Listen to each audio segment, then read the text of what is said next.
Paleoclimatologist Jack Hall is giving a speech at the annual UN Global Warming Conference in New Delhi at the beginning of the film.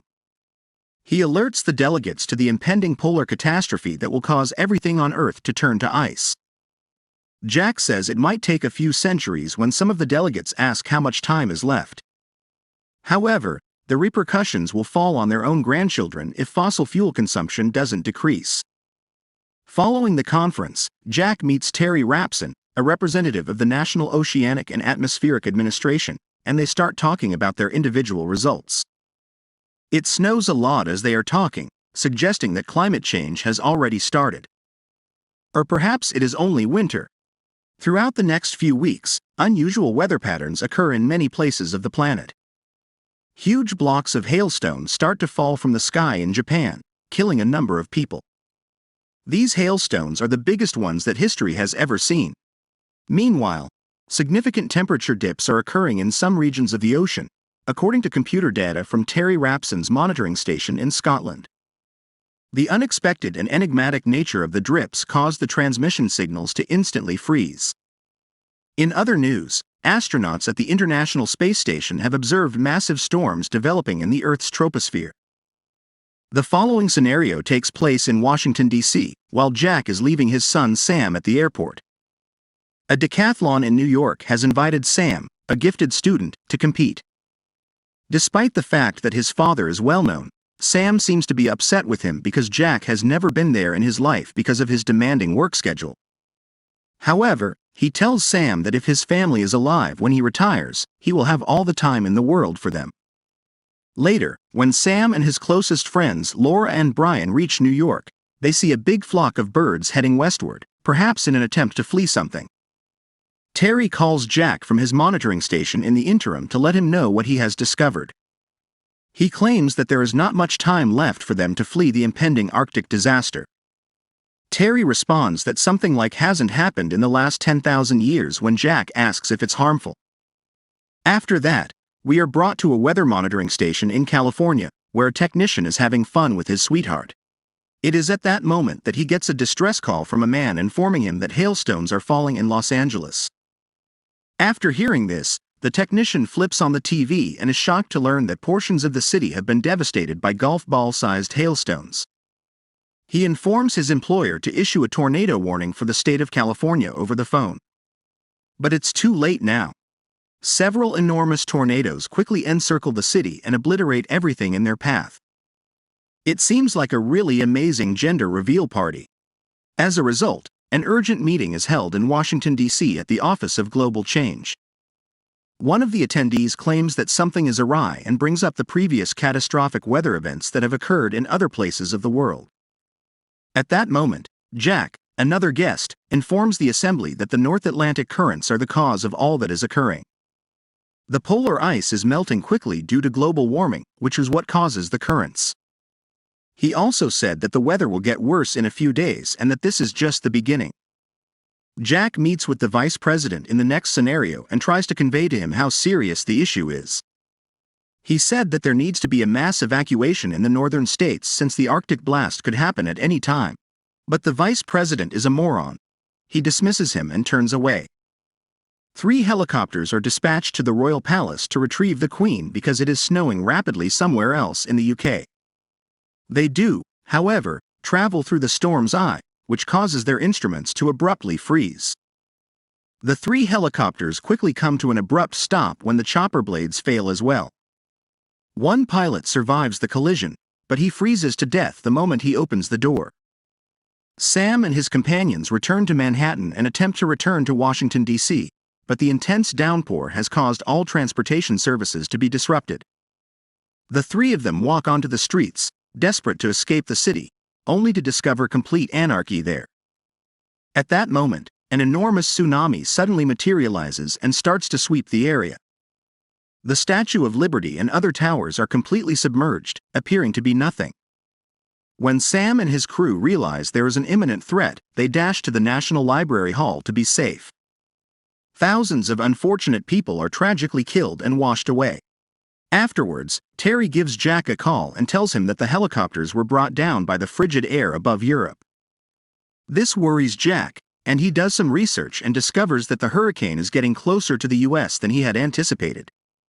As a matter of fact, they have just 48 hours left until everything freezes.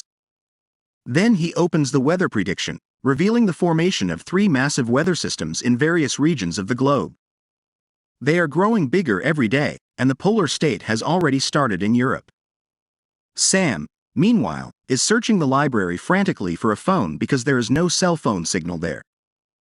After some while, he goes down to a lower level where he discovers a phone that is nearly completely submerged in water. He swims to the location in desperation to phone his parents, and eventually he does. When Jack discovers his son is alive, he is overjoyed and begins to give him instructions. Son, put on some water wings and stay alive. Sam is informed by him that he needs to wait out the storm indoors. He will immediately freeze to death if he goes outside. When Sam hears this, he worries, but Jack reassures him that he will soon arrive to save him. The following day, while everyone in the library is stockpiling supplies and clothing, they become aware of an odd noise coming from outside. They are startled to find a cargo ship cruising through the area when they peep through the window. Jack is assigned to brief the condition of affairs to the state chief of state during a meeting taking place somewhere in Washington, D.C. He makes everyone afraid before he even starts by saying that the worst is still to come. Then he recommends that everyone living in the southern states be evacuated right away and relocated to Mexico. The vice president rejects the plan once more, stating that such a large-scale evacuation is not feasible. He didn't construct a dumb-ass wall, at least. In response to his question about what would happen to the people living in the north, Jack says that it is already too late for them. They will instantly freeze to death if they leave their houses. The only thing they can do is wait for the storm to pass by staying inside their homes. Unexpectedly, the president heeds Jack's counsel and directs the National Guard to remove the surviving citizens south. Individuals in the library in New York assume that a group of individuals strolling on the ice ground are traveling to warmer climates. They consequently make the decision to go outside before the snow gets any deeper. Sam tries to tell everyone that this is a death mission, aware of the peril that lies ahead, but he is met with complete disregard. All of the individuals in the library soon leave, save for Sam's group and a few others. Meanwhile, Jack, accompanied by his closest friends and co-workers, Frank and Jason, departs for New York. The 3 are used to the weather because they have been there multiple times for study. When Sam and his crew return to the library, they search the entire space for food and come across several vending machines. In addition, they grab a few books to burn in the hearth. In another scene, Jack and his group encounter a barrier while trudging through deep snow and are forced to continue their trek on foot. They travel for several hours with great devotion, but sadly, Frank breaks the glass and falls in when they get to the top of a tall, unstable building. The 2 buddies are holding him up after he gets grabbed by the lifeline, but the glass is about to break. So, having no other option, he sacrifices himself and cuts off his lifeline to allow his friends to complete their task. Laura abruptly develops a fever at the library and passes out. Concerned, the team looks for the source and finds that she may have contracted blood poisoning from a wound on her leg. Laura will need to have her arm amputated if she doesn't receive an urgent penicillin injection, says one of the group's female medics. Sam, who is desperate to save his friend because those legs hurt for days, boards a neighboring cargo ship in the hopes that it might hold medical supplies. Just as he's about to go, JD and Brian both decide to go with him. The vice president, who is now stationed at a military post, learns that the president met with an accident and passed away during the evacuation in the scenario that follows. The researchers also discover that the storm's center has moved to New York City, which exacerbates the situation. In another scene, Jack and Jason are making their way toward their goal slowly until, regrettably, Jason passes out from tiredness. Jack is consequently compelled to carry his pal. The group eventually leaves the library and walks toward the cargo ship. A group of ravenous wolves that have escaped from the neighboring zoo, however, follows their scent and finds them along the route. JD is definitely dead because we recently met him. When Sam, Brian, and JD enter the kitchen of the cargo ship, they discover some penicillin. They then search the area for further supplies, but all of a sudden the pack of wolves attacks them. Sam and Brian are able to flee to a different room, but I knew that JD had been bitten rather badly. They are still able to save him from the ravenous animals. Sam notices that the skies are clearing as the three come up with various plans to get out of the predicament. He suddenly sees that the eye of the storm is nearing them and that they don't have enough time left. He therefore steps outside to risk his life in an attempt to entice the wolves away from the kitchen. Then, he dashes through the deserted ship and just manages to avoid the wolves. He eventually catches up with his friends, but by then, JD is too weak to stand. As a result, Sam and Brian drag their pal to the library while pulling a sledge. That being said, Jack sees the eye moving quickly toward them as they pull Jason through the deep snow.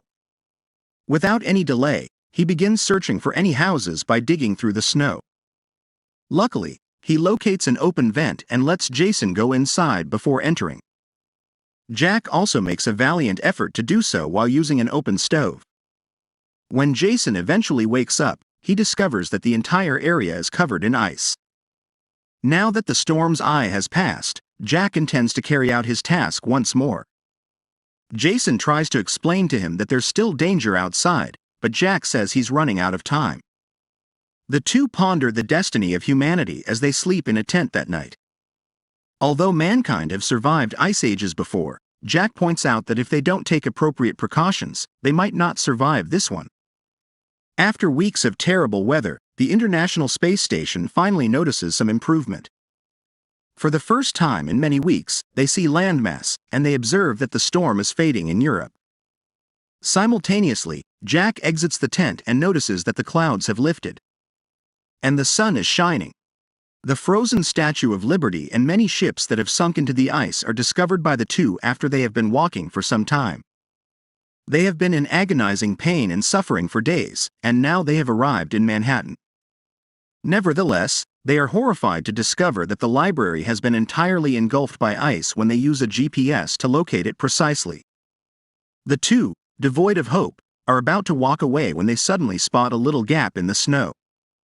Jack doesn't waste any time in going through the opening in the library, and Jason follows him closely. The two then set out to find Sam, and happily, after some searching, they do. It turns out that the fire is what's keeping Sam and his group alive. After being apart for weeks due to the extreme weather, the father and son eventually get together with this.